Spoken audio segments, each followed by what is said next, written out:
Lady Eliza Hawthorne avait fait la paix avec son destin environ 3 semaines après son 21e anniversaire. Après sa troisième saison infructueuse à Londres et une conversation particulièrement fastidieuse avec Lady Peaton sur la manière correcte d'arranger les fleurs. Le traité de paix qu'elle avait négocié avec elle-même était simple. Elle ne se marierait jamais sans véritable affection, et elle ne ferait jamais, en aucune circonstance, semblant d'être stupide pour attirer un mari. C'était une position radicale dans l'Angleterre des années 1840, où l'intelligence d'une femme était considérée comme à peu près aussi désirable qu'un troisième coude. La conséquence malheureuse de ce manifeste personnel était qu'Eliza avait passé la majeure partie de ses 3 années à regarder tous les gentlemen éligibles de Londres graviter autour de jeunes femmes qui gloussaient à leurs blagues, ne les contredisaient jamais et possédaient la curiosité intellectuelle de coussins décoratifs. C'était épuisant. Plus épuisant encore était de garder son sang-froid en regardant Julian Wycliffe, duc de Westwick, danser avec ces mêmes jeunes femmes saison après saison. Julian Wycliffe, rien que de penser à son nom, le cœur traître d'Eliza faisait des acrobaties qui auraient impressionné une troupe de cirque. Elle était tombée désespérément, irrémédiablement, ridiculement amoureuse de lui lors de sa première saison, lors d'un bal où il lui avait parlé pendant près de 10 minutes d'un livre qu'ils avaient tous deux lu. 10 minutes glorieuses pendant lesquelles il l'avait regardé, vraiment regardé, et avait discuté de la poésie de Lord Byron avec un enthousiasme sincère, sans adopter le ton condescendant que la plupart des hommes adoptaient lorsqu'ils étaient obligés de converser avec des femmes sur la littérature. Puis Lady Arabella Fitzroy était apparue dans une robe qui coûtait probablement plus cher qu'une petite maison, et Julian s'était excusé avec une politesse parfaite. Eliza l'avait regardé danser avec Arabella, puis avec la belle Mull Catherine Thornbury, puis avec la perle de cette saison, Lady Victoria Sterling. Elle avait clairement compris le message. Un duc ne remarquait pas les filles ordinaires qui lisaient trop et avaient des opinions sur tout. C'était il y a 3 ans. 3 ans à observer Julian depuis l'autre bout de la salle de bal. 3 ans à le voir entouré des plus belles femmes d'Angleterre. 3 ans à préserver soigneusement sa dignité, tandis que son cœur s'obstinait à être stupide. Elle l'avait vu peut-être 2 douzaines de fois depuis cette première conversation. Toujours à distance, toujours avec une créature éblouissante à son bras, ou lui demandant de danser. Et maintenant, en ce mardi matin de mars, sa mère avait annoncé la venue d'un autre visiteur ennuyeux dans leur maison de Mayfair.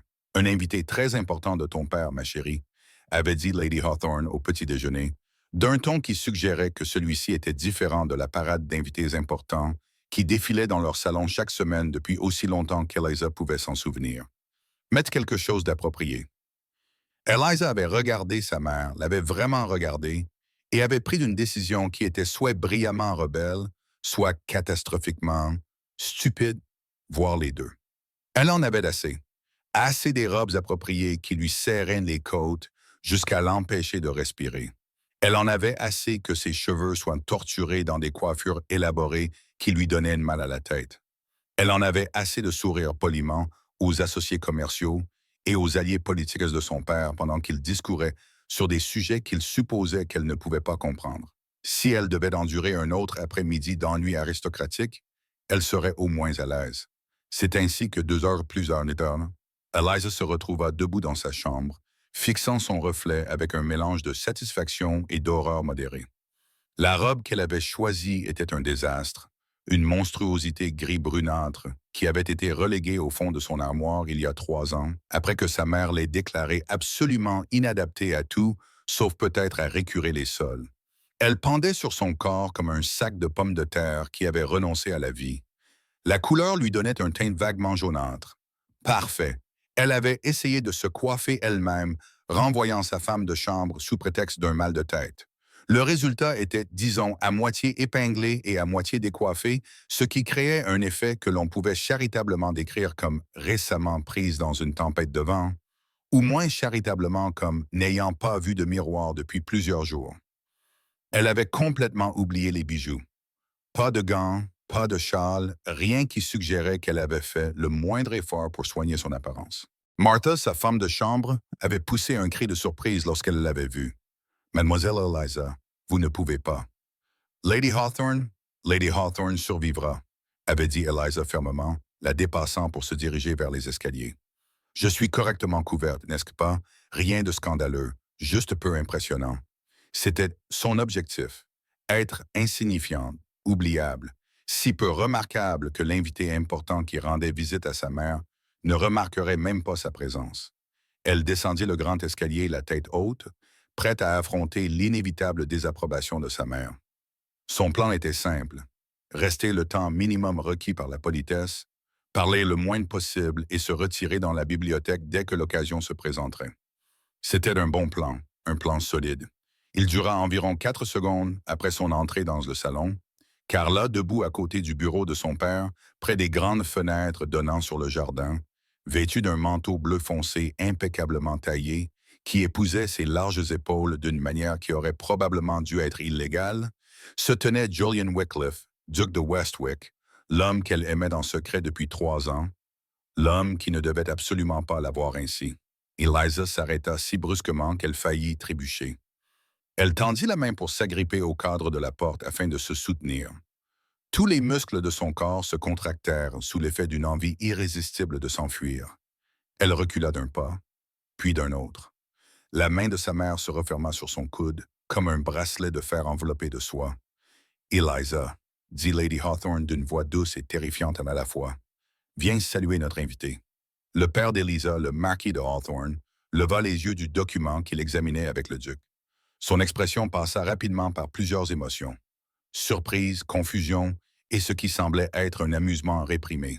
« Ah, Eliza, » dit son père d'une voix soigneusement neutre. « Je vous présente son Excellence, le duc de Westwick, et vous, ma fille, Lady Eliza Hawthorne. » C'était l'enfer. C'était littéralement l'enfer. Julian se tourna vers elle, et Eliza observa son expression avec le calme fataliste de quelqu'un qui assiste à sa propre exécution. Elle s'attendait à une indifférence polie, à une déception à peine dissimulée, peut-être même à un soupçon de pitié pour la malheureuse fille du marquis qui s'habillait apparemment dans le noir. Mais ce qu'elle vit la laissa bouche bée. Julian Wycliffe la regardait avec une fascination non dissimulée. Ses yeux sombres, elle avait oublié à quel point ils étaient sombres, comme du whisky vieilli et la lumière d'une bougie, parcoururent en son apparence débraillée, non pas avec dégoût ou déception, mais avec quelque chose qui ressemblait clairement à de la joie. Un coin de sa bouche se courba en un sourire qui transforma son expression habituellement sérieuse en quelque chose de chaleureux, d'authentique et de tout à fait dévastateur. « Lady Eliza », dit-il d'une voix grave, empreinte d'une chaleur qui lui donna des frissons dans le dos. Il s'avança et s'inclina, une révérence correcte, pas le simple signe de tête que la plupart des hommes adressaient aux femmes célibataires qu'ils considéraient comme indignes de leur attention. Quelle surprise agréable! Inattendue, c'était certainement le mot qui convenait. Eliza passa rapidement en revue les options limitées qui s'offraient à elle. Elle pouvait s'évanouir, mais ce serait trop dramatique. Prétendre être soudainement malade, mais ce serait trop évident. Se contenter de faire demi-tour et de s'enfuir? Non, sa mère la tenait toujours fermement par le bras. Elle était piégée. Complètement, totalement piégée. Très bien alors, si le destin avait décidé de l'humilier devant l'homme qu'elle aimait, autant l'affronter avec toute la dignité qu'elle pouvait sauver. Eliza redressa les épaules et fit une révérence techniquement correcte, même si sa horrible robe s'entortillait maladroitement autour de ses genoux. « Votre grâce, mon père ne m'avait pas dit que nous recevions un duc aujourd'hui. Si j'avais su, je me serais habillé pour l'occasion. » Les mots sortirent plus acerbes qu'elle ne l'aurait voulu. Une vague de chaleur envahit ses joues. Merveilleux. Non seulement elle ressemblait à un épouvantail échappé, mais en plus elle était impolie envers un duc, mais le sourire de Julian ne fit que s'élargir. « Au contraire, Lady Eliza, je trouve votre tenue rafraîchissante et honnête. » Honnête? Quel choix de mots intéressants. Quelle diplomatie de votre part, votre grâce, s'entendit dire Eliza, même si je soupçonne que votre définition du mot « honnête » est remarquablement généreuse. Les doigts de sa mère se resserrèrent sur son bras en signe d'avertissement. Son père émit un petit bruit qui aurait pu être une toux ou un rire rapidement transformé en toux. Julian, cependant, éclata de rire, un rire sincère et joyeux qui illumina tout son visage. « C'était un compliment, Lady Eliza. » La moitié des dames de Londres passaient des heures à se préparer pour recevoir des visiteurs, créant des artifices élaborés. Vous ne semblez pas vous soucier de ces futilités. Il le disait comme si c'était admirable, comme si son manque total de préparation était en quelque sorte charmant plutôt que mortifiant. Eliza le fixa, essayant de comprendre ce qui se passait. Ce n'était pas ainsi que les ducs se comportaient envers les jeunes femmes ordinaires, surtout celles qui semblaient avoir été traînées à travers une haie. Elle commença, puis s'arrêta, ne sachant pas quoi dire. « Ne voulez-vous pas vous asseoir, Eliza ?» intervint son père avec douceur, en lui indiquant le canapé près de la cheminée. Son Altesse et moi étions en train de conclure une affaire, mais rien ne nous empêche de prendre le thé pendant que nous terminons. Oh mon Dieu, le thé! Cela signifiait qu'elle allait devoir rester au moins une demi-heure dans cet état, avec Julian Wycliffe qui la regardait avec cette inexplicable expression d'intérêt. Sa mère finit par lâcher son bras et Eliza se dirigea vers le settee indiqué, les jambes visiblement chancelantes. Elle s'assit, arrangeant du mieux qu'elle pouvait sa robe hideuse, hyper consciente que Julian prenait place dans le fauteuil juste en face d'elle. Il lui souriait toujours. Pourquoi lui souriait-il toujours? Une servante entra avec le service à thé et la mère d'Eliza commença le rituel de la mise en place avec une grâce experte. La conversation reprit, son père et Julian discutant d'améliorations agricoles sur les domaines du duc dans le Yorkshire, mais Eliza sentait le regard de Julian se poser sur elle à plusieurs reprises. Elle essaya de se concentrer sur son thé, essaya de se rendre invisible, essaya de calculer le temps minimum avant de pouvoir s'excuser poliment et ne plus jamais montrer son visage dans la société civilisée. Lady Eliza, dit soudain Julian, interrompant son père au milieu d'une phrase sur la rotation des cultures. Je me souviens que nous avons déjà discuté de Lord Byron au bal de Pembridge. Lisez-vous toujours de la poésie? Il s'en souvenait. Il se souvenait de leur conversation d'il y a 3 ans. Eliza leva les yeux, la tasse de thé figée à mi-chemin de ses lèvres. Oui, votre grâce, même si j'avoue que mes goûts littéraires se sont quelque peu élargis au-delà de la poésie. Oh, ses yeux sombres brillèrent d'une curiosité sincère. Qu'est-ce qui vous intéresse ces jours-ci? Cela ressemblait à un piège. Les hommes ne voulaient pas vraiment savoir ce que les femmes lisaient. Ils voulaient entendre parler de romans d'amour ou peut-être de manuels de ménage. Mais quelque chose dans l'expression de Julien, une ouverture d'esprit, un intérêt authentique, la poussa à répondre honnêtement. J'ai lu pas mal de philosophie récemment. Les essais de John Stuart Mills sur le gouvernement représentatif. Certaines œuvres de Mary Wollstonecraft également. Sa mère poussa un petit cri de douleur. Les sourcils de son père se levèrent presque jusqu'à la racine des cheveux. Julian se pencha en avant, les coudes posés sur les genoux, toute son attention concentrée sur elle avec une intensité qui fit battre son cœur à toute vitesse. Stonecraft, la justification, bon sang, Lady Eliza, ce sont des textes plutôt révolutionnaires pour une jeune femme. Et voilà, le rejet poli, la moquerie subtile. Je les ai lus moi-même, continua Julien. Ces arguments sur l'éducation sont particulièrement convaincants, ne trouvez-vous pas, même si je soupçonne que la plupart des Londoniens nous considéreraient tous les deux comme radicaux pour l'admettre. Eliza cligna des yeux, puis cligna à nouveau. Vous avez lu Mary Wollstonecraft? Pourquoi semblez-vous si surpris? Le sourire de Julian devint légèrement malicieux. Pensiez-vous que les ducs passaient tout leur temps à chasser, à jouer et à discuter de chevaux? Eh bien, oui, en fait, dit-il en riant à nouveau, de ce rire chaleureux et sincère qui mettait dangereusement à mal son sang-froid. C'est vrai, la plupart d'entre nous le font, mais je trouve les livres infiniment plus intéressants que les chevaux et la philosophie plus captivante que les cartes. Cela ne pouvait pas être réel. Ce devait être une sorte de rêve élaboré ou peut-être une hallucination due à la fièvre. Votre grâce, dit Eliza avec précaution, vous vous sentez bien? C'est juste que vous semblez avoir une véritable conversation avec moi à propos de livres. Ce qui, d'après mon expérience, n'est pas quelque chose que les gentlemen font avec les dames. Sa mère eut le souffle coupé. Son père semblait partagé entre la mortification et l'amusement. Julian, homme béni, se contenta de sourire. Peut-être avez-vous conversé avec le mauvais gentleman, Lady Eliza. L'après-midi se transforma en la confusion la plus étrange et la plus merveilleuse de la vie d'Eliza. Son père et Julian terminèrent dans leurs affaires.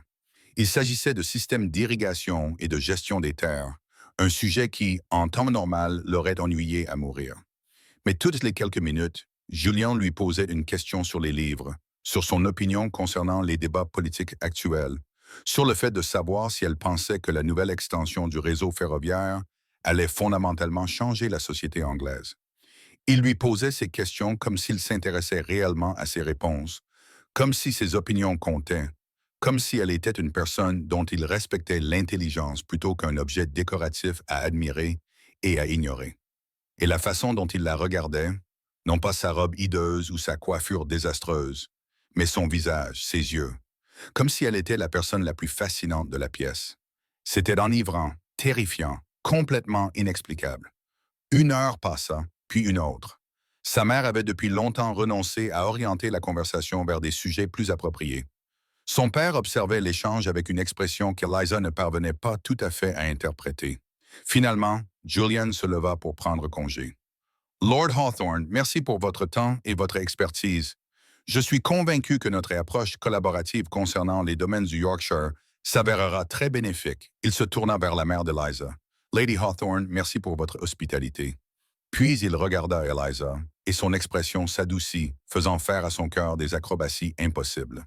Lady Eliza, j'ai passé l'après-midi le plus agréable que j'ai jamais passé à Londres, peut-être même de toute ma vie. Eliza se leva, sa robe horrible s'agglutinant à nouveau de manière maladroite. Votre grâce, je soupçonne que vous êtes d'une gentillesse absurde, étant donné que j'ai l'air d'avoir dormi dans Hyde Park. Je pense, dit Julian doucement, ses yeux sombres fixant les siens, que vous êtes quelqu'un qui ne perd pas de temps en faux semblant. C'est remarquablement attirant. Il s'inclina devant elle, une autre révérence correcte et respectueuse. Puis il disparut, suivant son père dans le couloir.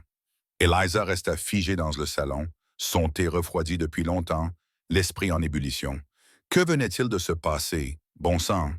Sa mère s'approcha d'elle, le visage empreint d'un mélange complexe de désapprobation et de quelque chose qui ressemblait à un espoir prudent. Eliza, qu'est-ce que c'était que ça? Je n'en ai absolument aucune idée, admit Eliza. J'ai mis ma pire robe exprès pour ne pas me faire remarquer. Eh bien, dit sa mère d'un ton sec, tu as certainement échoué dans ton objectif. Le duc de Westwick t'a regardé comme si tu avais accroché la lune et les étoiles. C'était impossible. C'était absurde. C'était Eliza, appela son père depuis l'embrasure de la porte. Puis-je te parler? Elle le suivit dans son bureau, les jambes tremblantes. Il ferma la porte et s'appuya contre son bureau, l'observant avec une expression qu'elle reconnaissait depuis son enfance. Le regard qu'il avait lorsqu'il essayait de résoudre un problème particulièrement complexe. « Saviez-vous que le duc venait aujourd'hui? » demanda-t-il finalement. « Absolument pas. Si j'avais su, j'aurais... » Elle désigna sa robe d'un geste désespéré. « Eh bien, je n'aurais certainement pas été habillée comme ça. » Les lèvres de son père tremblèrent. « Le duc semble remarquablement peu dérangé par vos choix vestimentaires créatifs. »« Je ne comprends pas, » avoua Eliza. « C'est l'homme le plus convoité d'Angleterre. Il pourrait choisir n'importe quelle femme à Londres. Des femmes belles, accomplies, bien habillées. Pourquoi serait-il intéressé par... » Elle ne put terminer sa phrase. C'était trop douloureux. Son père s'approcha d'elle, l'air adouci. « Ma chère enfant, c'est peut-être précisément pour cette raison. Peut-être est-il lassé des belles dames accomplies qui se mettent en scène pour lui. Peut-être trouve-t-il votre authenticité rafraîchissante. » Votre authenticité, répéta Eliza d'un ton neutre. C'est ainsi que l'on qualifie une tenue catastrophique et socialement inappropriée. Je qualifie cela d'être soi-même, répondit son père. Et apparemment, le duc de Westwick trouve votre authenticité plutôt captivante. Eliza s'effondra dans le fauteuil à côté de son bureau, l'esprit encore en ébullition. Cela n'a aucun sens. Les gens comme lui ne remarquent pas les gens comme moi. Les gens comme lui, dit doucement son père, sont généralement entourés de faux semblants, de comédies et de personnes qui veulent quelque chose d'eux. Tu l'as traité comme une personne, tu as discuté avec lui de philosophie, tu as été honnête au sujet de ton apparence plutôt que de trouver des excuses. Ma chérie, tu n'as pas idée à quel point c'est rare. Mais le duc a demandé s'il pouvait rappeler, l'interrompit son père. Demain après-midi, si cela vous convient. Eliza redressa brusquement la tête. « Et quoi? Il a spécifiquement demandé la permission de vous rendre visite, Eliza. Pas à moi, pas à la famille, en général, à vous. » Le monde bascula sur le côté. « Demain? Demain, confirma son père. Et Elisa, cette fois-ci, portez ce qui vous met à l'aise. De toute évidence, votre instinct était meilleur que ce que tout le monde aurait pu imaginer. Eliza retourna dans sa chambre à coucher. Martha la rencontra à la porte, jeta un coup d'œil à son expression et demanda « Mademoiselle, vous allez bien ?» Le duc de Westwick, dit lentement Eliza, en pesant ses mots, vient nous rendre visite demain, spécialement pour me voir. Martha poussa un cri, un véritable cri de joie. Mademoiselle, oh, mademoiselle Eliza, le duc, nous devons immédiatement prévoir votre tenue. Nous devons... Non, dit Eliza fermement. Pas de préparation, pas de préparatifs élaborés. Si Julian Wycliffe, elle se surprit à utiliser son prénom et sentit ses joues s'empourprer. Si le duc s'intéresse vraiment à moi, alors il s'intéresse à moi tel que je suis et non à une version raffinée et théâtrale. Martha eut l'air sceptique, mais acquiesça. Comme vous voudrez, mademoiselle. Eliza se dirigea vers la fenêtre et regarda la rue londonienne en contrebas. Quelque part dans cette ville, Julian Wycliffe vaquait à ses occupations de duc, ayant probablement déjà oublié cet étrange après-midi, sauf qu'il avait demandé à rappeler. Il l'avait regardée comme si elle comptait pour lui. Il s'était souvenu de leur conversation d'il y a 3 ans, et il lui avait souri, sincèrement souri, alors qu'elle portait la pire robe de Christendom et que ses cheveux ressemblaient à un nid d'oiseau. Peut-être, pensa Elisa en pressant sa main contre son cœur qui battait à toute rompre. Peut-être que l'univers n'était pas cruel après tout. Peut-être avait-il simplement un sens très étrange du timing. Demain, elle saurait si cet après-midi inexplicable avait été réel ou simplement une merveilleuse hallucination provoquée par ses désirs. Demain, Julian Wycliffe reviendrait et Eliza, pour la première fois peut-être depuis 3 ans, s'autorisa le luxe dangereux de l'espoir. Eliza passa la soirée dans un état que l'on ne pouvait qualifier que de panique contrôlée. Elle essaya de lire, son refuge habituel contre les émotions envahissantes, mais se retrouva à fixer le même paragraphe de l'essai de Mill sur la liberté pendant 20 minutes, sans en comprendre un seul mot. Son esprit ne cessait de repasser les événements de l'après-midi comme une boîte à musique coincée sur la même mélodie. La façon dont Julian l'avait regardé, la façon dont il avait ri, la façon dont il s'était penché en avant lorsqu'elle parlait, comme si ses paroles avaient vraiment de l'importance. Cela ne pouvait pas être réel. Les hommes comme Julian Wycliffe ne tombaient pas amoureux de femmes comme elle, surtout lorsqu'elle était habillée comme une gouvernante au chômage. Au dîner, sa mère avait essayé de l'engager dans une conversation sur des sujets appropriés pour la visite du lendemain. Tu pourrais peut-être parler du temps, ma chérie, ou lui poser des questions sur ses propriétés, mais essaie de ne pas discuter de philosophie. Mais Eliza avait à peine touché à son assiette. Son père l'observait avec cette expression indéchiffrable qu'il avait affichée plus tôt, souriant de temps à autre dans son verre de vin. Au moment où elle s'était retirée dans sa chambre, Eliza s'était convaincue qu'elle avait tout imaginé. Julian enverrait un mot poli le lendemain matin pour expliquer qu'il avait été appelé de manière inattendue dans le Yorkshire, en Écosse ou n'importe où ailleurs, mais pas ici. Les ducs ne rendaient pas visite à des jeunes filles sans intérêt simplement parce qu'ils avaient eu une conversation intéressante. Elles se trompaient. Le lendemain après-midi, à 15 heures précises, leur majordome annonça « Votre grâce, le duc de Westwick ». Eliza, qui essayait de paraître détendue tout en restant assise sur le bord du canapé du salon depuis 40 minutes, faillit laisser tomber le livre qu'elle faisait semblant de lire. Julian entra dans la pièce et s'arrêta immédiatement, ses yeux sombres la trouvant avec une précision déconcertante, son visage illuminé par le même sourire chaleureux que la veille, un sourire qui suggérait qu'il était sincèrement heureux de la voir. Il était encore plus beau que dans ses souvenirs. Aujourd'hui, il portait un manteau gris anthracite qui faisait paraître ses larges épaules encore plus larges, ses cheveux bruns légèrement ébouriffés, comme s'il les avait passés entre ses doigts. Un léger pli entre ses sourcils suggérait qu'il s'était concentré sur quelque chose de sérieux juste avant d'arriver. « Lady Eliza », dit-il d'une voix grave qui lui donna des frissons agréables dans le dos. « J'espère que je ne dérange pas. » Votre grâce, parvint à dire Eliza en se levant et en faisant une révérence. Elle avait choisi une robe aujourd'hui, une simple robe de jour bleu pâle que Martha avait insisté pour lui faire porter, affirmant qu'elle était parfaitement appropriée sans être trop formelle, et elle avait même laissé sa femme de chambre lui coiffer les cheveux. Le résultat était présentable sans être remarquable. Elle s'attendait presque à ce que Julien ait l'air déçu en la voyant correctement habillée, comme si le désastre de la veille avait un attrait bizarre que la respectabilité d'aujourd'hui n'avait pas. Au lieu de cela, il avait l'air pensif. Son regard parcourut son apparence soignée et un sourcil se leva légèrement. Vous êtes ravissante, Lady Eliza, même si j'avoue avoir été plutôt charmé par votre tenue d'hier. Une vague de chaleur envahit ses joues. Votre grâce, vous êtes soit remarquablement gentil, soit remarquablement malhonnête. Cette robe était une catastrophe. C'était honnête, dit-il en s'approchant. Vous portiez exactement ce que vous vouliez porter sans vous soucier de ce que les autres pouvaient penser. J'ai trouvé cela plutôt libérateur à voir. Sa mère, qui était assise discrètement près de la fenêtre avec sa broderie, poussa un petit cri de satisfaction. Julian se tourna vers elle avec une politesse irréprochable. Lady Hawthorne, j'espère que vous me pardonnerez de demander quelques instants du temps de votre fille. Peut-être pour une promenade dans votre jardin. C'est un après-midi remarquablement agréable. La mère d'Eliza avait l'air d'avoir reçu un cadeau de Noël avant l'heure. Bien sûr, votre grâce. Eliza, prenez votre châle. Les jardins sont très beaux à cette période de l'année. 2 minutes plus tard, Eliza se retrouvait à marcher aux côtés du duc de Westwick dans la roseraie tant appréciée de sa mère, une chaperonne comme il se doit.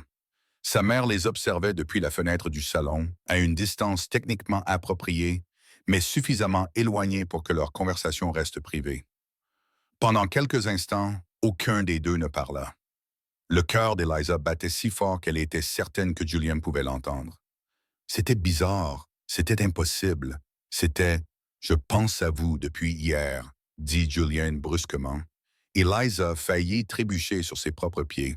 « Je vous demande pardon. » Il s'arrêta de marcher et se tourna vers elle, l'air sérieux. « Lady Eliza, je vais être très direct avec vous, ce qui est peut-être inapproprié, mais je pense que vous préférez l'honnêteté à la politesse qui consiste à tourner autour du pot. Oui, en effet, je préfère. » Bien. Il prit une inspiration, et Eliza vit quelque chose qu'elle ne s'attendait pas à voir sur le visage du célibataire le plus convoité d'Angleterre. De la nervosité. J'ai assisté à environ 40 événements sociaux cette saison. Bals, soirées, comédies musicales, dîners. À chaque fois, j'ai été entouré de jeunes femmes accomplies et belles qui riaient à mes blagues, approuvaient tout ce que je disais et faisaient tout leur possible pour attirer mon attention. Eliza sentit son cœur se serrer. Bien sûr, il allait expliquer pourquoi ces femmes étaient préférables à des filles bizarres qui portaient des robes horribles. C'est épuisant, continua Julian, d'être constamment mis en scène, de ne jamais savoir si quelqu'un s'intéresse vraiment à la conversation ou s'il souhaite simplement devenir duchesse. J'ai passé 3 ans à me sentir comme un objet à acquérir plutôt que comme une personne à connaître. Il s'approcha et Eliza retint son souffle. Et puis hier, je suis entré dans le salon de votre père et j'ai vu vos cheveux ébouriffés, votre robe vraiment horrible, et vous me regardiez comme si vous préfériez être n'importe où ailleurs. Et vous étiez la chose la plus rafraîchissante que j'avais vue depuis des années. Rafraîchissante, répéta faiblement Eliza. C'est un mot diplomatique pour désastreuse. Non, dit Julian fermement. Honnête, authentique. Quand je t'ai interrogé sur tes lectures, tu n'as pas prétendu ne lire que de la poésie ou des romans d'amour. Tu m'as dit que tu lisais Mary Wollstonecraft et que tu te moquais que je trouve cela inapproprié. Quand j'ai fait un commentaire sur ton apparence, tu n'as pas cherché d'excuses ni fait de compliments. Tu m'as pratiquement traité de menteur en face. Un rire surpris lui échappa. C'était terriblement impoli de ma part. C'était magnifiquement honnête, corrigea-t-il. Lady Eliza, savez-vous combien de conversations sincères j'ai eues avec des jeunes femmes au cours des 3 dernières années? Des conversations où elles étaient en désaccord avec moi, remettaient en question mes opinions ou disaient quelque chose d'imprévisible. Eliza secoua la tête. Aucune, répondit Julian d'un ton neutre. Pas une seule jusqu'à hier. Jusqu'à vous. Ils arrivèrent à un petit banc sous une tonnelle recouverte de roses grimpantes. Julian lui fit signe de s'asseoir et Eliza s'assit, l'esprit en ébullition. Il s'assit à côté d'elle, suffisamment près pour qu'elle puisse sentir son tour de Cologne, un parfum boisé et coûteux, et se tournant vers elle. « Je ne m'explique pas très bien, admit-il. J'ai l'air de dire que je ne vous apprécie que parce que vous êtes différente, ce qui est réducteur et injuste. La vérité, Lady Eliza, c'est que je suis à moitié amoureux de vous depuis le bal de Pembridge il y a 3 ans. Le monde s'est arrêté. Quoi? Le mot sortit dans un murmure à peine audible. Julian sourit rouillamment. Nous avons parlé pendant peut-être 10 minutes de Byron. Vous avez cité des passages de Don Juan de mémoire et expliqué pourquoi vous pensiez que le pèlerinage de Childe Harold était surestimé. Vous avez discuté avec moi, discuté avec passion et intelligence, et je me souviens avoir pensé, enfin, quelqu'un d'intéressant. Mais vous êtes parti, dit Eliza, la voix brisée. Lady Arabella est arrivée et tu es parti parce que j'étais terrifié. Julian a admis que tu étais absolument captivante et que j'étais un jeune duc à qui on avait répété toute sa vie que le mariage était une décision stratégique. Je me suis convaincu que l'attirance et l'intérêt sincère ne suffisaient pas pour fonder une relation amoureuse. Je me suis dit que je devais être pragmatique et choisir quelqu'un d'approprié, d'accompli et de beau, a conclu Eliza doucement. Tu es belle, a dit Julian, avec une telle conviction qu'elle a relevé la tête brusquement. Bon Dieu, Elisa, vous êtes belle. Mais plus que cela, vous êtes brillante, drôle et honnête, et vous ne prétendez pas être moins que ce que vous êtes pour mettre les hommes à l'aise. Eliza le fixa, essayant d'assimiler ces mots qui contredisaient tout ce qu'elle croyait depuis 3 ans. Votre grâce, Julien, l'interrompit-il. Je vous en prie, Elisa, appelez-moi Julien. L'intimité que lui procurait l'utilisation de son prénom lui semblait dangereuse, excitante, terrifiante. Julien, dit-elle prudemment, testant le nom sur sa langue. J'ai passé 3 ans à te regarder danser avec les plus belles femmes d'Angleterre. Des femmes charmantes, accomplies et élégantes. Pourquoi ferais-tu cela? Parce que ces femmes m'ennuient à mourir, dit-il sans détour. J'ai dansé 6 fois avec Lady Victoria Sterling. Elle n'a jamais exprimé une seule opinion qui n'ait été soigneusement calculée pour être en accord avec son interlocuteur. Je me suis assis à côté de mademoiselle Catherine Thornbury lors de 4 dîners. Elle ne parle que du temps et de son talent pour l'aquarelle. Lady Arabella, la brillante et belle Lady Arabella, a passé une soirée entière à me parler de ses nouveaux bonnets. Malgré elle, Eliza rit. Je ne veux pas d'une femme qui joue un rôle pour moi, continua Julian. Je ne veux pas de quelqu'un qui me considère comme un être à acquérir. Je veux quelqu'un qui discute de philosophie. Quelqu'un qui porte des robes affreuses quand elle se moque des convenances. Quelqu'un qui me regarde comme une personne plutôt que comme un trophée. Sa main se posa sur la sienne, posée sur le banc entre eux. Son contact était chaud, doux, d'une délicatesse poignante. Quelqu'un comme toi, Elisa. Eliza baissa les yeux vers leurs mains, la gorge serrée par l'émotion. Je ne comprends pas. Hier matin, je n'étais personne. Le marquis était son fille ordinaire qui n'avait pas réussi à trouver un mari après 3 saisons. Et maintenant, tu dis que tu n'as jamais été personne, dit Julian avec férocité. Tu as toujours été remarquable. J'étais simplement trop lâche pour poursuivre ce que je voulais vraiment, au lieu de ce que tout le monde attendait de moi. Et que veux-tu? La question émergea à peine plus qu'un murmure. Le pouce de Julian traça de petits cercles sur le dos de sa main. Je veux te courtiser, Eliza, correctement, ouvertement. Je veux passer mes après-midi à discuter de livres et à débattre de politique. Je veux apprendre ce qui te fait rire, ce qui te met en colère et ce dont tu rêves quand tu es seul. Il fit une pause, ses yeux sombres cherchant les siens. Je veux que tu saches que quelqu'un te voit vraiment et te trouve absolument extraordinaire. Les larmes montèrent aux yeux d'Eliza. 3 ans. 3 ans à croire qu'elle était à la fois trop et pas assez.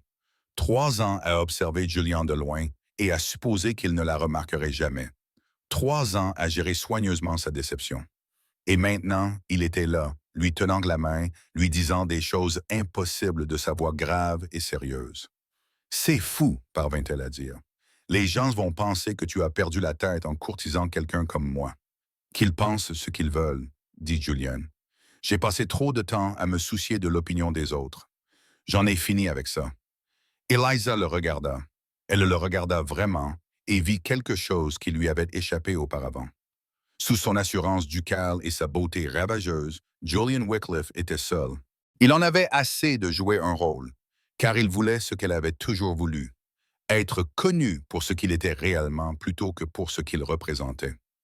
Je t'aime depuis 3 ans, lâcha-t-elle, avant de vouloir immédiatement disparaître sous terre. Oh mon Dieu, je n'aurais pas dû dire ça. C'est beaucoup trop direct. Le visage de Julien se transforma. Son sourire était radieux.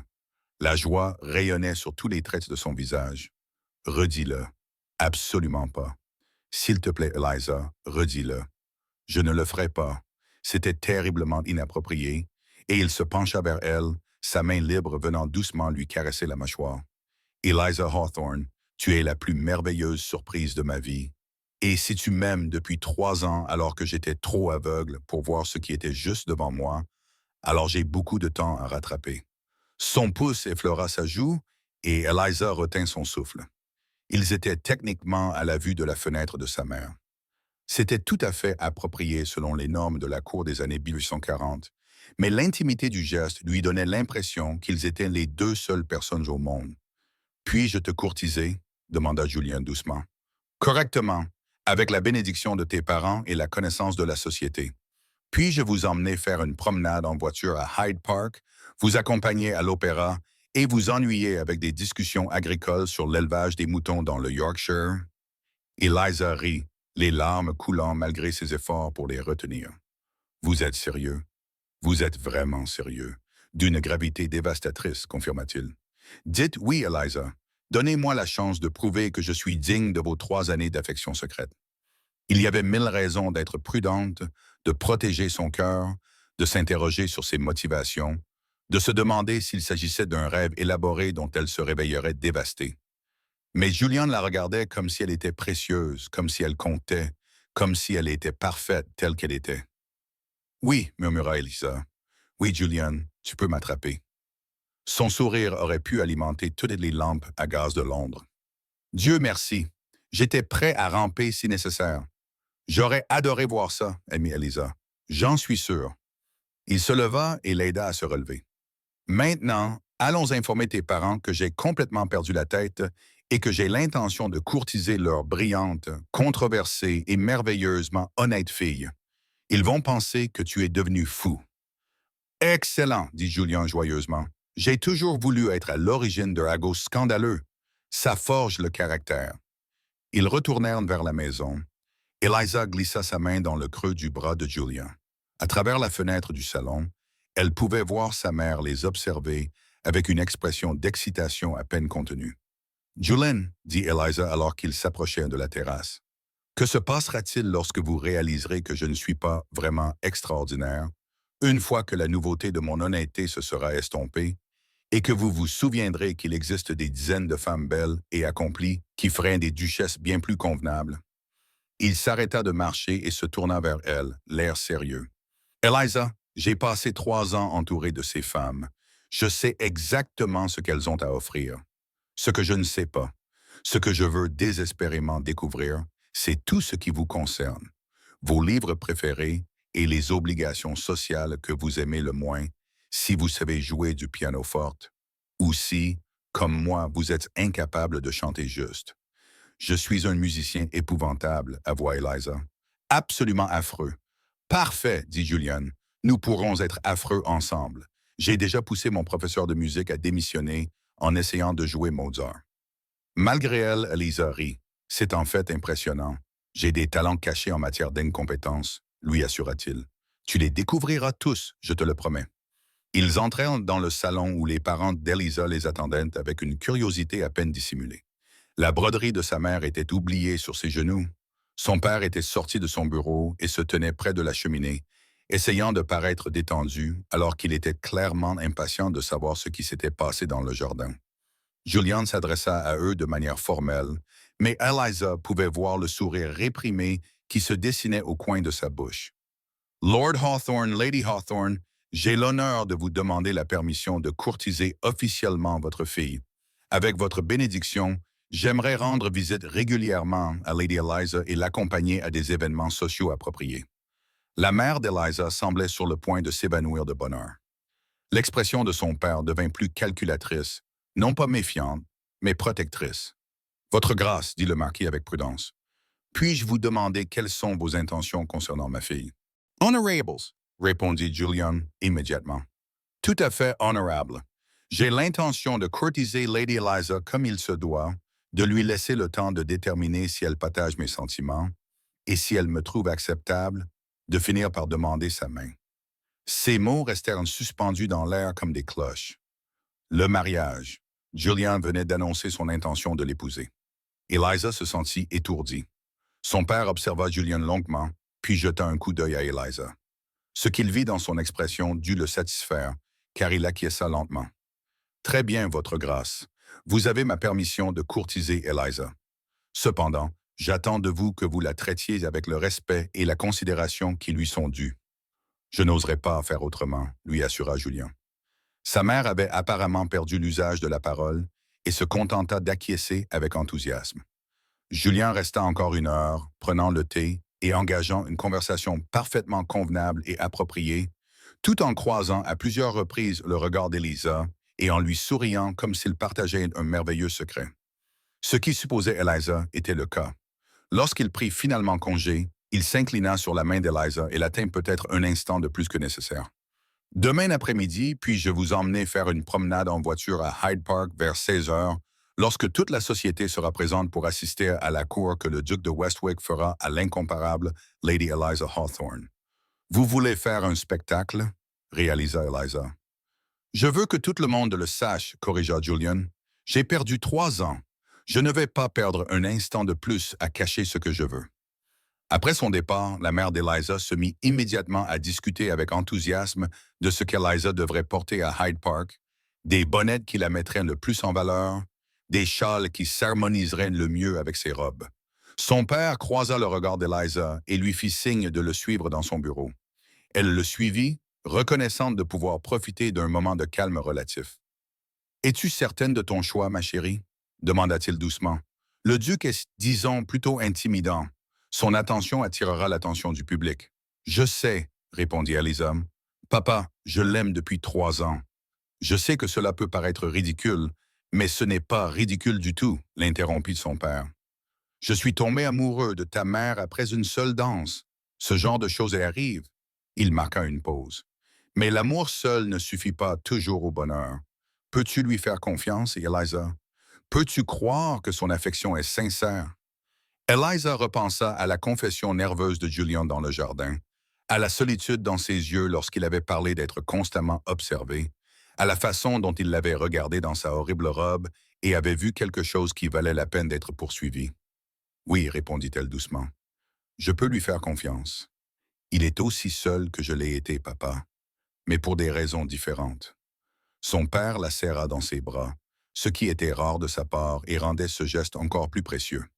« Alors, je suis heureux pour toi, ma chérie, même si je soupçonne ta mère d'être déjà en train de planifier un mariage qui nous ruinera tous. » Eliza rit contre son épaule. « Je ne l'ai même pas encore vraiment compris. »« Des détails, » dit son père d'un ton sec. « Des détails mineurs et insignifiants. » Cette nuit-là, Eliza était allongée dans son lit, les yeux fixés au plafond, repassant dans son esprit chaque mot, chaque geste, chaque sourire des 2 derniers jours. Demain, elle traverserait Hyde Park aux côtés de Julian Wycliffe et tout Londres le verrait. Toutes ces belles dames qui avaient dansé avec lui seraient témoins du duc de Westwick courtisant la fille insignifiante du marquis. Cette pensée aurait dû la terrifier. Au lieu de cela, elle ressentait quelque chose qui ressemblait à du triomphe. Elle avait porté sa pire robe et conquis le cœur de l'homme qu'elle aimait. Si cela ne prouvait pas que l'honnêteté était sa propre récompense, Eliza ne savait pas ce qui le prouvait. Demain, le véritable défi commencerait. Apprendre à croire qu'elle méritait ce bonheur impossible. Mais ce soir, elle s'accorderait le luxe de la joie. Le scandale éclata dans la société londonienne comme un orage d'été, environ 17 minutes après la première apparition publique de Julian et Eliza et Hyde Park. Eliza s'était inquiétée pour sa robe, une jolie robe de promenade jaune pâle sans particularité, que Martha avait insisté pour lui faire porter, affirmant qu'elle était parfaite. Elle s'était inquiétée pour son bonnet. Un simple modèle en paille orné d'un modeste ruban. Elle s'était inquiétée de ce qu'elle allait dire, de la manière de s'asseoir correctement dans l'élégante barque de Julian, de savoir si elle allait se ridiculiser devant la moitié de la haute société. Elle n'avait pas prévu le spectacle grandiose que serait Julian Wycliffe courtisant quelqu'un ouvertement. Il arriva à 16 heures précises dans un coracle clairement conçu pour être remarqué. Noir brillant avec l'insigne ducal sur les portes, tiré par des chevaux gris parfaitement assortis qui coûtaient probablement plus cher que la plupart des maisons. Julien lui-même était d'une beauté renversante dans son manteau bleu foncé et ses culottes de couleur chamois, ses cheveux bruns légèrement ébouriffés par le vent d'une manière si artistique qu'Elisa soupçonnait qu'il avait dû y mettre beaucoup d'efforts. Il l'aida à monter dans le coracle avec une extrême délicatesse, sa main s'attardant un instant de plus que nécessaire sur sa main gantée. « Tu es magnifique, murmura-t-il si bas qu'elle seule pouvait l'entendre. « Je suis tout à fait ordinaire, corrigea Elisa en ajustant sa jupe. « Oh, vous êtes vous-même, dit Julian en grimpant à côté d'elle et en prenant les rênes. Ce qui vous rend considérablement plus intéressante que toutes les autres personnes que nous allons rencontrer. Hyde Park, à 16 heures, par un agréable après-midi de mars, était envahi par une foule de véhicules élégants, de chevaux immaculés et de membres de la haute société qui s'exhibaient comme des paons. Eliza reconnut des dizaines de visages, des dames qu'elle avait côtoyées lors des saisons précédentes, des messieurs qui avaient dansé avec elle une fois et ne l'avaient jamais revue, des matrones dont l'approbation pouvait faire ou défaire la réputation d'une jeune femme. Tous cessèrent de parler lorsque le vicaire de Julian entra dans le parc. « Oh mon Dieu, murmura Elisa, c'est plutôt dramatique. Attends un peu, dit Julien joyeusement en guidant les chevaux dans le circuit à la mode autour de la Serpentine. Lady Peaton faillit heurter un arbre avec sa calèche, bouche bée. Mademoiselle Catherine Thornbury, l'une des belles dames avec lesquelles Julian avait dansé d'innombrables fois, les regardait avec une expression entre le choc et la consternation. Lady Arabella Fitzroy, resplendissante dans une tenue d'équitation qui coûtait probablement plus cher que toute la garde-robe d'Elisa, arrêta complètement son cheval et se contenta de les regarder passer en plissant les yeux. « Tout le monde nous regarde, » siffla Elisa. « Excellent, dit Julian en saluant poliment un groupe de douairières dont les expressions suggéraient qu'elles assistaient à quelque chose de scandaleux. C'est justement le but. Le but de quoi? Montrer clairement que je ne suis pas disponible, expliqua Julian en les guidant devant l'élégante phaéton de Lord et Lady Winchester. J'ai passé 3 ans à rester diplomatiquement évasif quant à mes intentions matrimoniales. Ceci, dit-il en faisant un geste entre eux deux, c'est moi qui affiche clairement mes intentions. Un gentleman âgé qu'Eliza ne reconnaissait pas ôta son chapeau et s'inclina profondément à leur passage. Julian lui rendit son salut avec une dignité aristocratique parfaite tout en murmurant à Eliza. « C'est Lord Ashford. Il en parlera à au moins 15 personnes avant le dîner. » « Tu apprécies cela, » réalisa Elisa. « Tu apprécies réellement de créer un scandale. » « Pas un scandale, » corrigea Julian. « Une déclaration. Il y a une différence. » Il lui jeta un regard, ses yeux sombres, empreints de chaleur. « Es-tu mal à l'aise? Nous pouvons partir si tu préfères. » Eliza réfléchit. Elle avait passé 3 ans à être invisible, ignorée, considérée comme insignifiante. À présent, le duc de Westwick revendiquait publiquement son attention devant tous ceux qui l'avaient rejeté. « Non, dit-elle lentement, je crois que j'apprécie plutôt cela aussi. » Julian lui répondit par un sourire radieux. « Voilà ma courageuse fille. » Ils firent un tour du parc, puis un autre. Chaque passage suscitait davantage de chuchotements, de regards, de stupéfaction à peine dissimulée.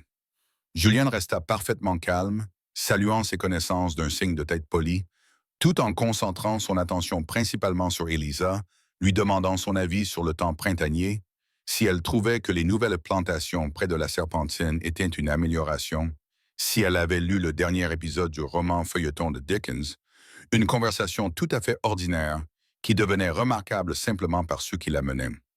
Au 3e tour, ils rencontrèrent l'inévitable confrontation. Lady Victoria Sterling, diamant de la saison précédente, propriétaire de boucles blondes parfaites et d'un sourire qui avait suscité 1000 demandes en mariage, plaça son élégant phaéton directement sur leur chemin, forçant Julian à s'arrêter.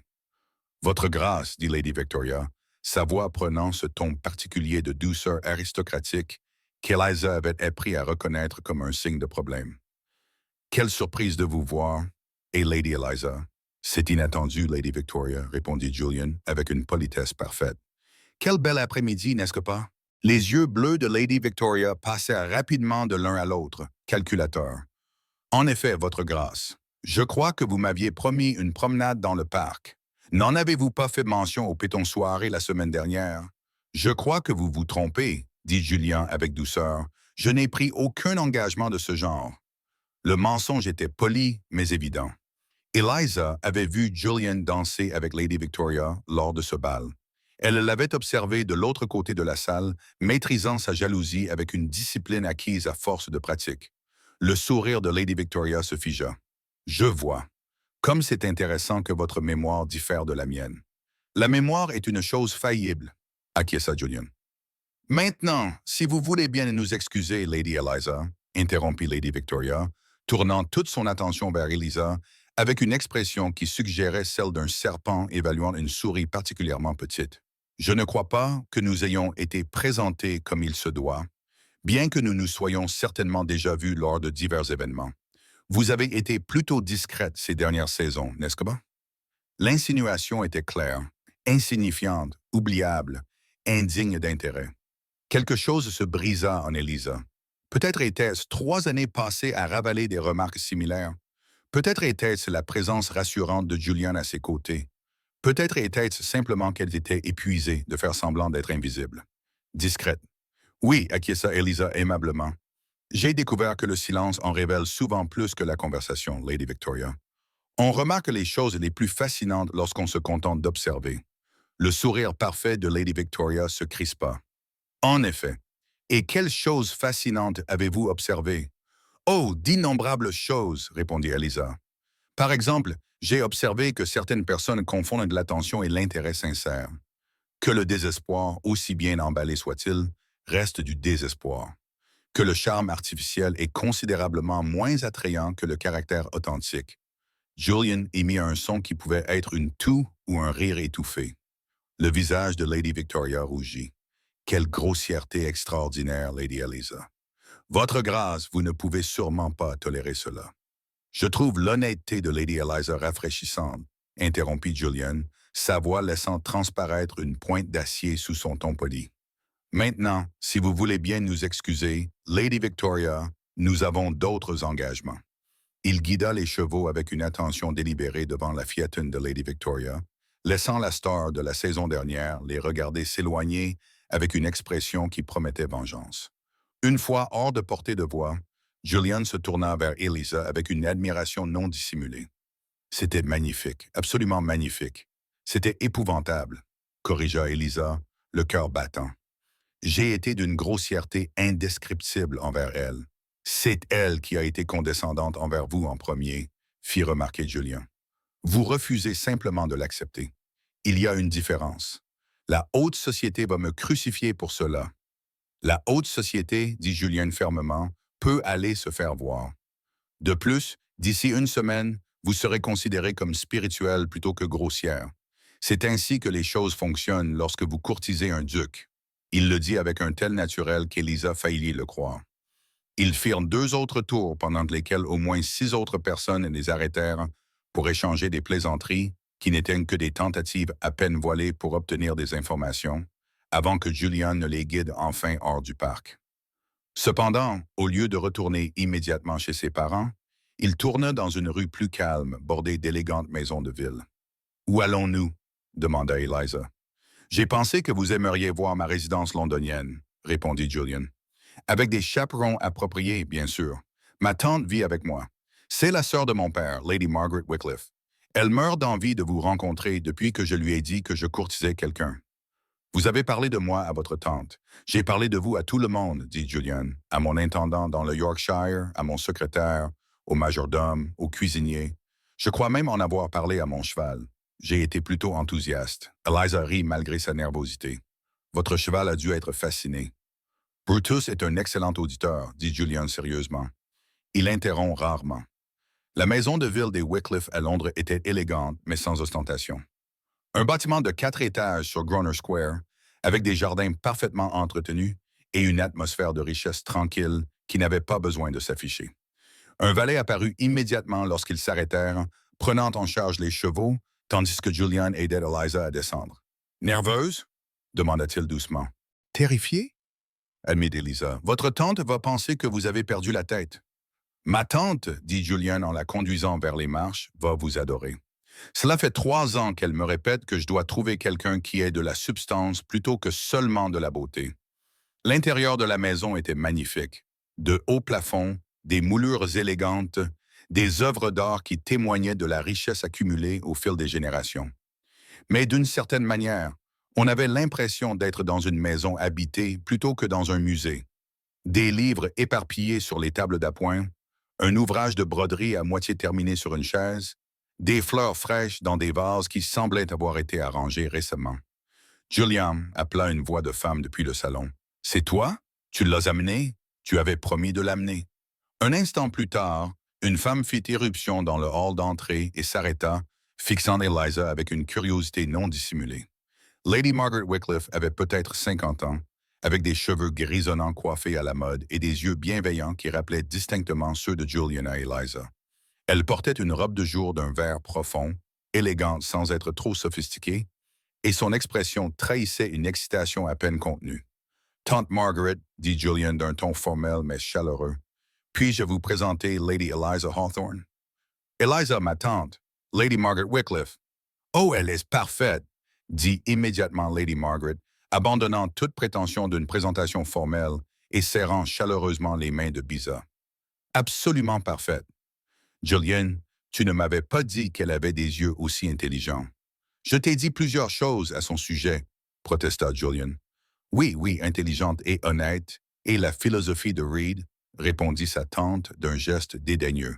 « Mais tu ne m'as pas parlé de ses yeux, des yeux très importants. » Elle entraîna Eliza vers le salon. « Viens, ma chère, raconte-moi tout. Comment as-tu capté l'attention de mon neveu?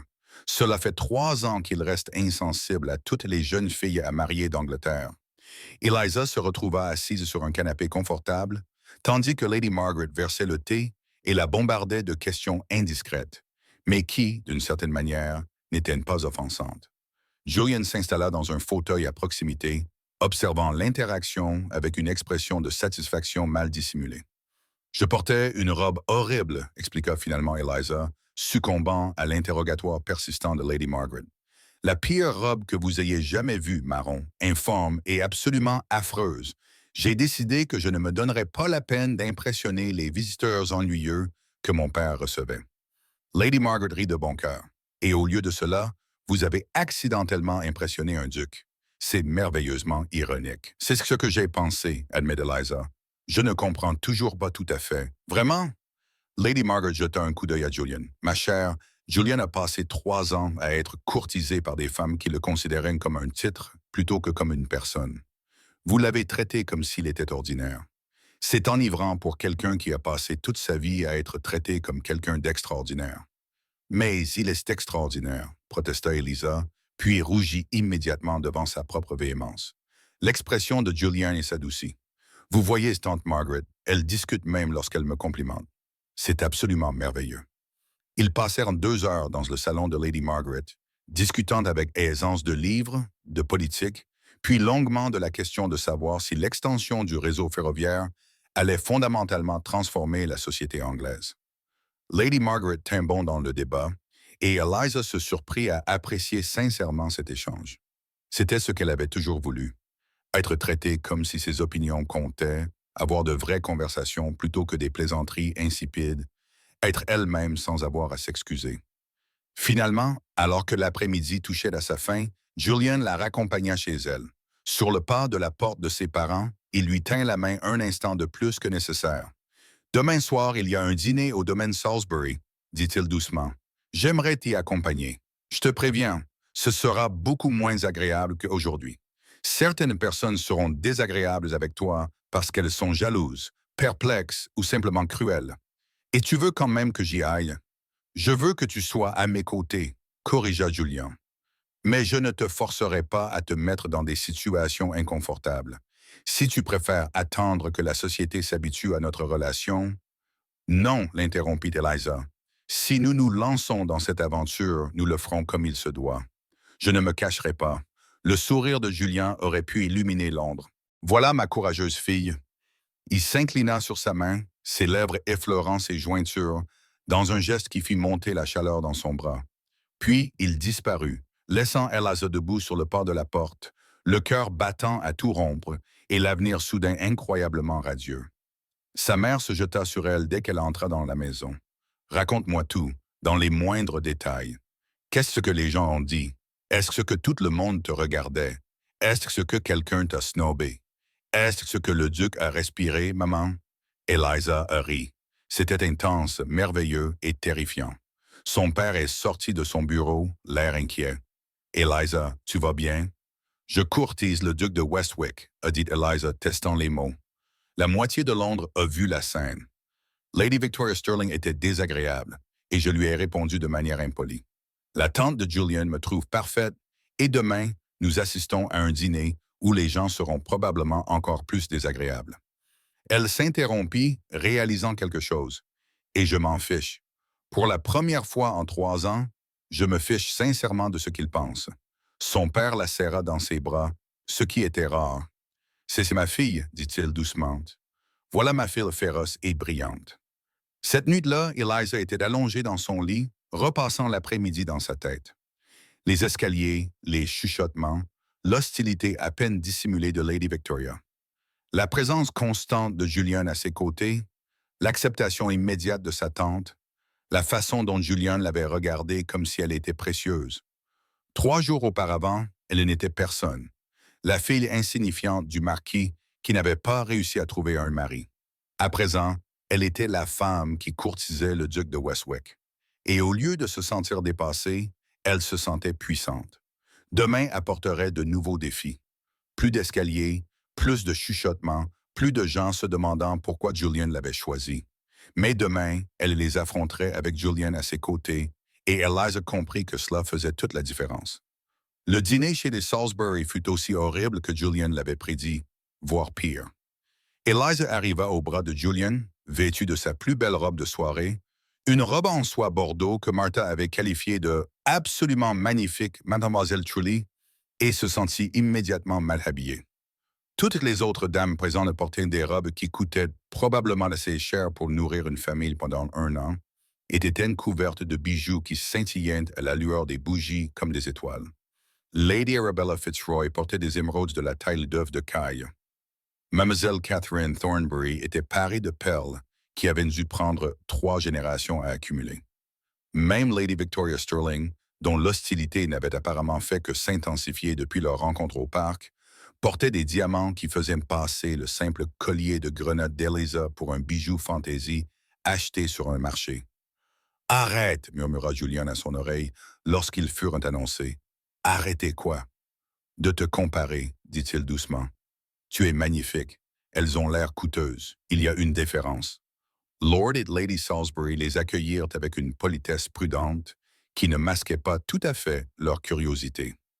Le dîner était organisé avec la précision aristocratique habituelle, les couples séparés, les conversations orchestrées, chaque détail conçu pour faciliter les interactions sociales appropriées.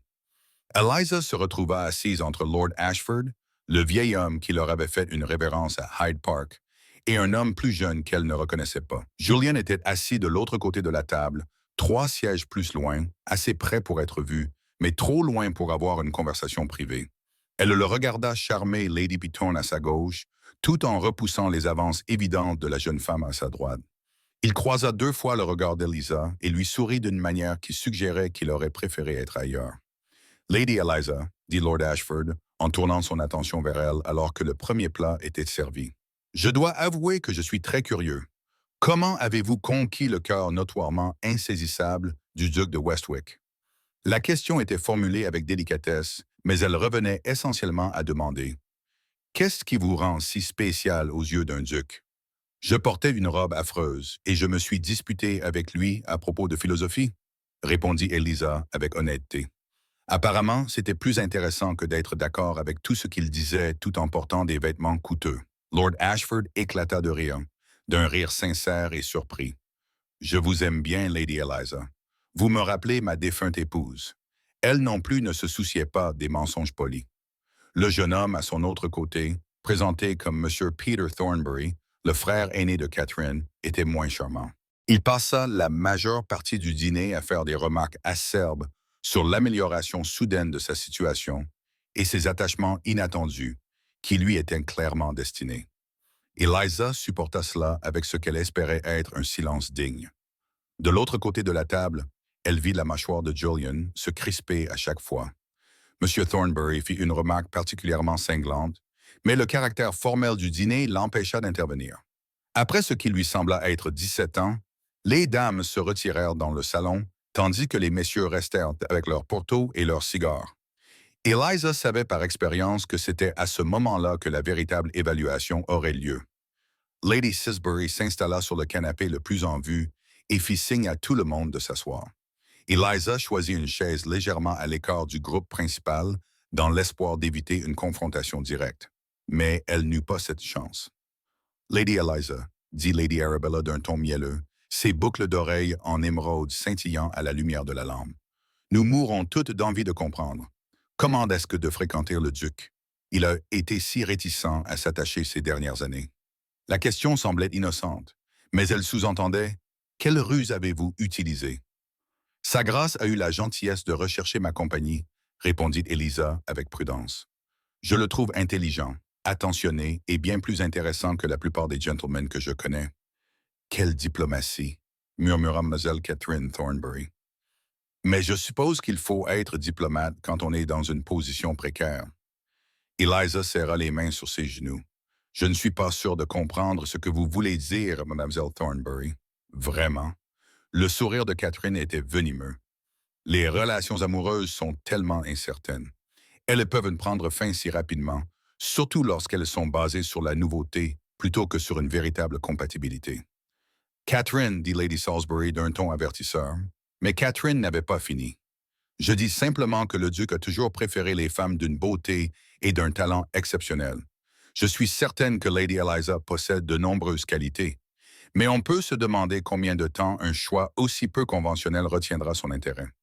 La pièce devint silencieuse. Toutes les dames présentes observaient Eliza, attendant de voir comment elle réagirait à cette attaque directe.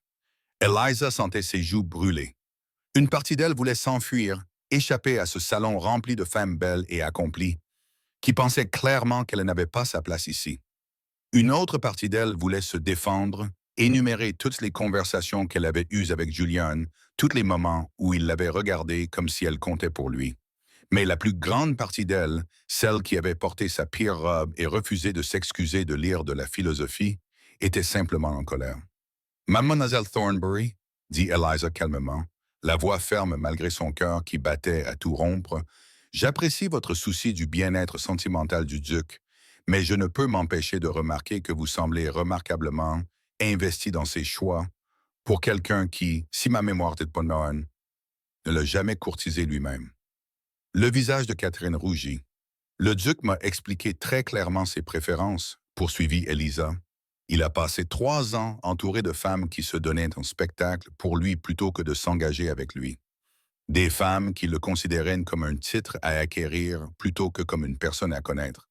Des femmes qui préféraient être d'accord avec tout ce qu'il disait plutôt que de risquer une conversation authentique. » Elle croisa directement le regard de Catherine.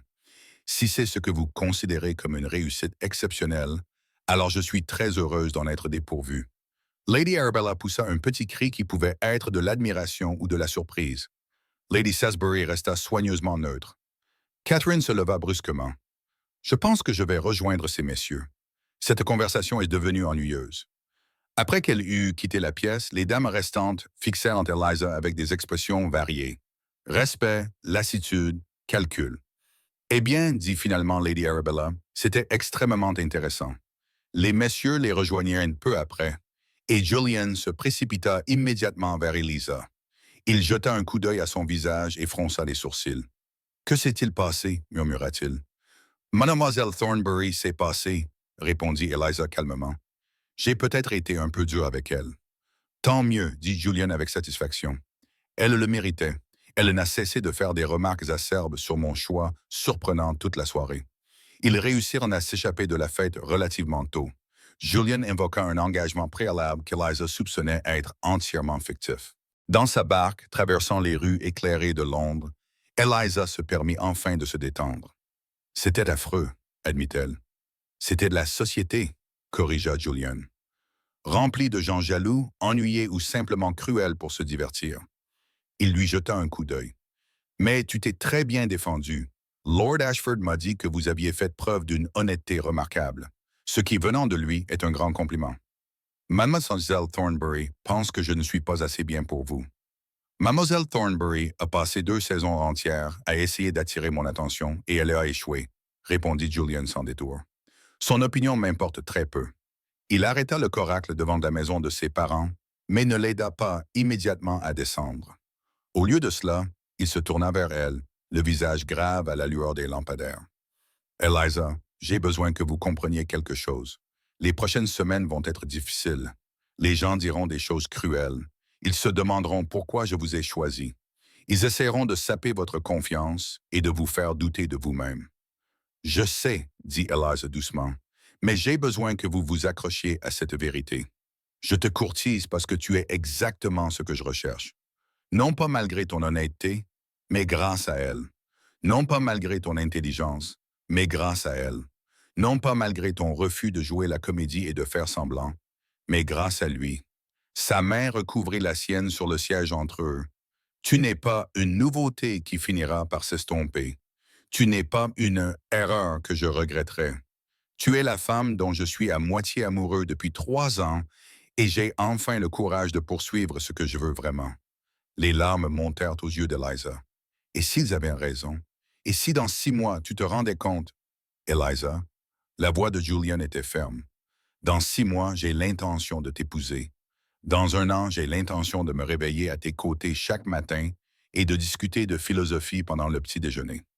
Dans 5 ans, j'ai l'intention de te regarder effrayer nos enfants avec ton intelligence, tandis que je te regarderai avec une admiration fière. Il le dit avec un tel naturel qu'Elisa en eut le souffle coupé. Tu veux m'épouser? Évidemment, dit Julian, je te courtise, n'est-ce pas? Tu pensais que je faisais ça pour m'amuser? Je... Eliza chercha ses mots. Nous ne nous courtisons que depuis 4 jours. Je t'aime depuis 3 ans, corrigea Julian. La cour n'est qu'une formalité pour satisfaire les attentes de la société. Et à ce propos, il plongea la main dans son manteau et en retira une petite boîte en velours. Le cœur d'Elisa s'arrêta de battre. C'est tout à fait inhabituel, admit Julian en ouvrant la boîte pour révéler une bague, un saphir entouré de petits diamants qui reflétaient magnifiquement la lumière de la lampe. Nous devrions attendre. Je devrais te courtiser correctement pendant des mois. Demander officiellement la permission à ton père. Te demander en mariage dans un cadre romantique. Il la regarda, ses yeux sombres, intenses. Mais j'ai déjà attendu 3 ans et je ne veux plus attendre. Lady Eliza Hawthorne, me ferais-tu l'extraordinaire honneur de devenir ma duchesse? Le monde se réduisit au visage de Julian, à la bague scintillant dans la boîte, à la question impossible qui planait entre eux. C'est de la folie, murmura Eliza. Complètement, acquiesça Julian. Mais j'ai découvert que j'apprécie beaucoup la folie, surtout quand elle te concerne. Eliza regarda la bague, puis le visage de Julian, plein d'espoir et de nervosité, et d'une sincérité absolue. Elle repensa aux 3 années passées à l'observer de loin. 3 années à croire qu'il ne la remarquerait jamais. 3 années de solitude soigneusement gérée, et maintenant il était là, lui offrant tout ce qu'elle avait toujours voulu. Oui, dit-elle, la voix brisée. Oui, Julian, je veux t'épouser. Son sourire transforma son visage. Il glissa la bague à son doigt. Elle lui allait parfaitement, comme si elle avait été faite pour elle. Puis il embrassa sa main, son poignet, suivant une règle de bienséance dont elle ne se souvenait pas, tout en faisant battre son cœur à toute vitesse. Nous l'annoncerons comme il se doit, dit-il, la voix rauque d'émotion. Demain, au bal de Pembridge, je veux que tous ceux qui ont douté de nous comprennent que c'est réel et permanent. Et Julian, l'interrompit Elisa. Arrête de parler. Il leva les yeux, surpris. Laisse-moi juste profiter de ce moment, dit-elle doucement. Avant le chaos de demain, avant le jugement de la société, juste ça, toi et moi, et ce bonheur impossible. Julien s'assit à côté d'elle sur le siège en cuir, son bras autour de ses épaules, sa tête reposant contre sa poitrine. Ils restèrent ainsi pendant plusieurs minutes, écoutant les bruits nocturnes de Londres, la bague lourde et parfaite au doigt d'Elisa. « Je t'aime », dit Julien doucement. « J'aurais dû le dire avant la demande en mariage, avant tout. Je t'aime, Elisa. Ton esprit brillant, ta langue acérée et ton refus absolu d'être autre chose que toi-même. »« Je t'aime aussi, » murmura Elisa. « Je t'aime depuis le bal de Pembridge il y a 3 ans, quand tu as discuté de poésie avec moi, comme si j'étais une personne et non un objet décoratif.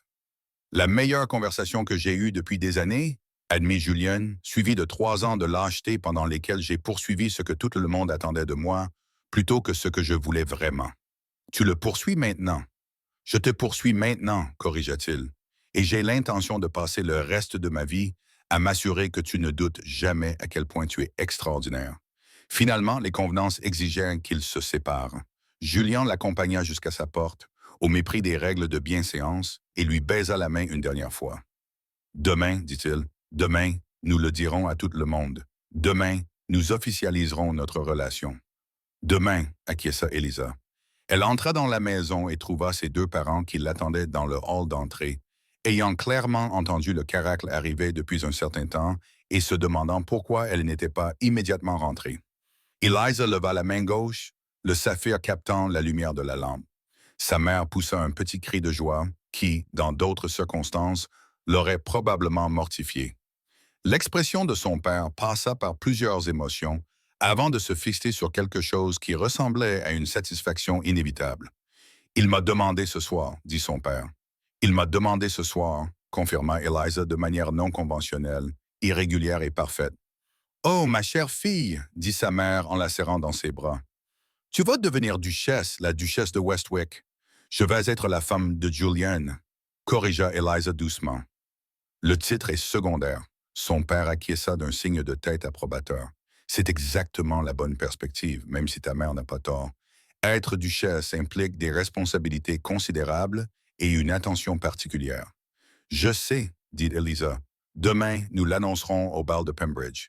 Tous ceux qui ont été cruels ou méprisants sauront que Julian m'a choisi pour toujours. Et tu es prête pour cela? Demanda doucement son père. Pour l'attention, les jugements, la jalousie. Eliza repensa aux remarques acerbes de Mademoiselle Thornbury, à l'hostilité à peine dissimulée de Lady Victoria, aux dizaines de belles dames accomplies qui s'attendaient à ce que Julian choisisse l'une d'entre elles. « Je suis prête, dit-elle fermement, parce que Julian m'aime non pas pour ce qu'il pense que je devrais être, mais pour ce que je suis réellement. Et cela vaut la peine d'affronter tout ce que la société nous réserve. » Sa mère lui serra la main. « C'est ma fille courageuse. » Cette nuit-là, Eliza resta allongée dans son lit, fixant la bague à son doigt.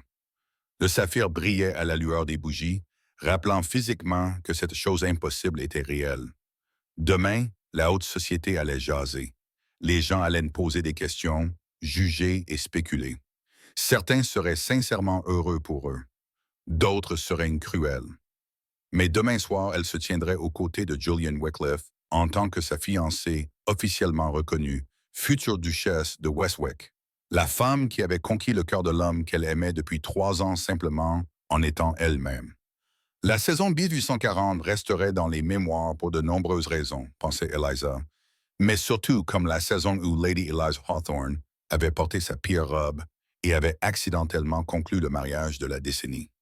Demain, la véritable aventure commencerait, mais ce soir, elle s'autoriserait une joie pure et simple. Épilogue. 1 an plus tard, la duchesse de Westwick se tenait dans la nurserie du domaine du Yorkshire, regardant son mari tenir leur fils de 3 mois avec un mélange de dévotion et de terreur qui lui faisait gonfler le cœur. « Il est si petit, » dit Julian pour la 100e fois. « Un bébé est-il censé être aussi petit? Sommes-nous sûrs qu'il est en bonne santé? » « Il est en parfaite santé, » lui assura Eliza en s'installant dans le fauteuil à bascule près de la fenêtre. Le médecin l'a confirmé hier, la semaine dernière et la semaine d'avant. « Il a peut-être grandi depuis hier, » rétorqua Julian, en ajustant délicatement sa prise sur le petit Thomas Julian Wycliffe, qui semblait totalement indifférent à l'inquiétude de son père. « Les bébés grandissent, n'est-ce pas? Pas aussi vite, mon amour. » Cela faisait 1 an qu'ils avaient annoncé leur fiançailles au bal de Pembridge, une soirée qui était entrée dans l'histoire sociale de Londres comme l'un des événements les plus spectaculaires de la décennie. Eliza souriait encore en se rappelant l'expression de Lady Victoria lorsque Julian avait déclaré publiquement ses fiançailles avec la femme la plus remarquable d'Angleterre. Le mariage, 3 mois plus tard, avait été plus modeste que ce à quoi la société s'attendait. Julian avait insisté pour privilégier l'intimité au spectacle, mais il n'en avait pas moins été magnifique. Lady Margaret avait pleuré. Le père d'Eliza avait prononcé un discours qui mêlait habilement références agricoles et d'émotions sincères. Sa mère avait tout organisé avec une précision militaire, tout en pleurant à des moments inappropriés. Et Eliza avait épousé l'homme qu'elle aimait depuis des années, vêtue d'une robe qu'elle avait choisie elle-même, et se sentant pour la première fois de sa vie pleinement confiante en qui elle était. Les premiers mois de mariage avaient été une période d'adaptation. Les domaines de Julian nécessitaient d'être gérés. Ses responsabilités en tant que duc étaient considérables. La société londonienne continuait de les observer avec un mélange de fascination et de scepticisme, attendant de voir si cette union non conventionnelle allait durer. Non seulement elle avait duré, mais elle s'était épanouie. Ils avaient déménagé dans le domaine du Yorkshire 6 mois plus tôt, lorsque Eliza avait découvert qu'elle était enceinte. Londres avait été scandalisé que le duc abandonne la saison, mais Julian était resté de marbre. Ma femme est plus importante que n'importe quelle balle, répondait-il à tous ceux qui lui posaient la question. Et si la société ne peut pas comprendre cela, alors tant pis pour elle.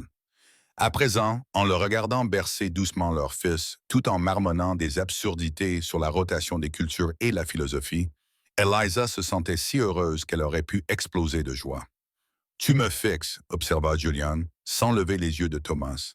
« Je l'admire », corrigea Eliza. « Il y a une différence.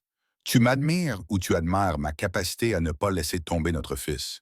Les deux, en fait. » Julian leva enfin les yeux, ses yeux sombres, remplis d'affection. « Viens ici. » Eliza s'approcha de lui, et Julian passa son bras libre autour de sa taille, la serrant contre lui. Thomas poussa un petit cri de satisfaction, apparemment ravi d'avoir ses deux parents près de lui. « C'est nous qui avons fait ça, » dit Julian doucement en regardant leur fils. « Cette petite personne parfaite.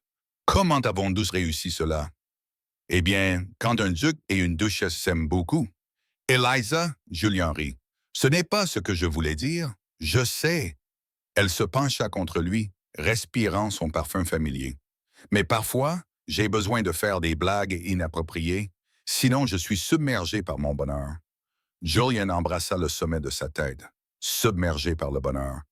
Quel problème remarquable à avoir. Un coup à la porte les interrompit et Lady Margaret entra, suivie des parents d'Eliza, qui étaient en visite pour la semaine. « Oh, vous aussi, » dit Lady Margaret, l'air attendri. « Vous ressemblez à un portrait peint d'une jeune famille dans un bonheur domestique parfait. Nous travaillons sur la partie bonheur, dit Julian. Je suis toujours convaincu que Thomas pourrait se briser si je le tiens mal. Il a survécu 9 mois dans le ventre d'Eliza, fit remarquer le marquis. Je pense qu'il peut supporter l'étreinte de son père. Ils passèrent l'après-midi, comme ils le faisaient souvent, à discuter avec aisance de politique, de littérature et à débattre de bonne humeur des améliorations agricoles. Thomas fut passé de main en main comme un paquet très précieux et légèrement fragile, chaque adulte s'émerveillant de sa petite perfection.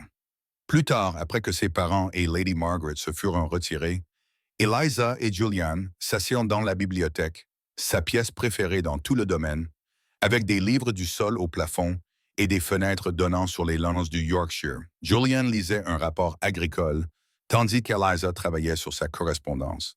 C'était leur routine, un silence confortable ponctué de conversations occasionnelles, la vie domestique paisible dont ils avaient tous deux rêvé sans s'en rendre compte. « Eliza, » dit soudain Julian, « penses-tu parfois à cet après-midi où tu es descendue dans cette horrible robe? » Eliza leva les yeux de la lettre qu'elle écrivait à l'ami de Lady Margaret, qui lui demandait des conseils pour gérer les conflits entre locataires. « Parfois, pourquoi? J'y ai pensé toute la journée, » avoua Julian. « À quel point nos vies seraient différentes si tu t'habillais correctement. Si tu avais essayé de m'impressionner au lieu d'être toi-même, nous ne nous serions peut-être pas mariés, » dit Eliza doucement. « Exactement, » répondit Julian en mettant ses papiers de côté et en s'asseyant à côté d'elle. « J'aurais peut-être eu une conversation polie avec toi, puis je serais passé à autre chose, en supposant que tu étais comme toutes les autres femmes que j'avais rencontrées. J'aurais peut-être épousé quelqu'un d'approprié et de convenable, et passé le reste de ma vie dans une profonde solitude. » Il lui prit la main, son pouce effleurant son alliance. « Mais tu portais cette horrible robe. Tu t'es disputé avec moi à propos de philosophie. Tu m'as traité comme une personne plutôt que comme un titre. Et tu as changé toute ma vie. »« Julian, laisse-moi finir, » dit-il doucement. « Il y a 1 an, je me tenais dans le salon de tes parents et je t'ai vu, les cheveux au vent, décoiffée et absolument parfaite, et j'ai réalisé que j'avais gâché ma vie à poursuivre ce que tout le monde attendait de moi, plutôt que ce que je voulais vraiment. Ses yeux sombres plongèrent les siens. Tu m'as appris que l'authenticité compte plus que la perfection, qu'être vu est plus précieux qu'être admiré, que l'amour, c'est connaître quelqu'un complètement et le choisir quand même. Des larmes piquèrent les yeux d'Elisa. Tu m'as appris les mêmes choses, que je n'avais pas besoin de me rabaisser pour être aimable, que mon intelligence et mes opinions n'étaient pas des défauts à cacher, mais des atouts à célébrer, que la bonne personne m'aimerait pour qui je suis vraiment. La bonne personne t'aime, dit à Julien doucement, désespérément, complètement, pour qui tu es exactement. Ils restèrent assis ainsi pendant un long moment, les mains jointes, des années de solitude et de nostalgie enfin transformées en satisfaction. Penses-tu que Thomas héritera de ton entêtement ou du mien? Demanda finalement Julien. Des deux, probablement, répondit Elisa en riant. Le pauvre enfant n'a aucune chance. Il sera brillant, argumentatif et absolument impossible à gérer, dit Julien avec satisfaction, tout comme sa mère, charmant, surprotecteur et enclin à des obsessions agricoles, conta Elisa, tout comme son père. Depuis la chambre d'enfant au bout du couloir, Thomas poussa un petit cri, non pas de détresse, mais simplement pour signaler sa présence. Ils se levèrent tous les deux immédiatement et se dirigèrent en parfaite synchronisation vers leur fils. Julien arriva le premier dans la chambre et souleva Thomas avec précaution, lui murmurant des mots apaisants tout en le berçant doucement. « Bonjour, petit bonhomme, murmura-t-il. Nous t'avons manqué? Nous ne sommes partis qu'une heure. » Eliza les regardait, son mari et son fils, et se sentait tellement remplie d'amour qu'elle pouvait à peine respirer. C'était ce qu'elle avait attendu. Ce qu'elle avait espéré pendant 3 ans en observant Julien de loin. Pas seulement la romance, pas seulement le titre, mais cela. Un partenariat entre égaux. Un amour basé sur une compréhension sincère. Une famille fondée sur l'authenticité plutôt que sur l'apparence. « Eliza, dit Julien en levant les yeux de Thomas. Viens ici, je veux vous serrer tous les deux dans mes bras. Elle s'approcha de lui et Julien les enlaça tous les deux. Sa femme et son fils, sa famille choisie, son bonheur inattendu. Merci, dit-il doucement. Pourquoi? Pour avoir porté cette horrible robe. Pour être toi-même. Pour m'aimer. Il embrassa doucement son front.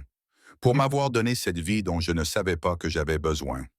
Merci de m'avoir vu, murmura Elisa, d'avoir regardé au-delà de toutes ces belles femmes accomplies et d'avoir vu quelque chose qui valait la peine d'être poursuivi chez une fille ordinaire qui disait trop et avait trop d'opinions.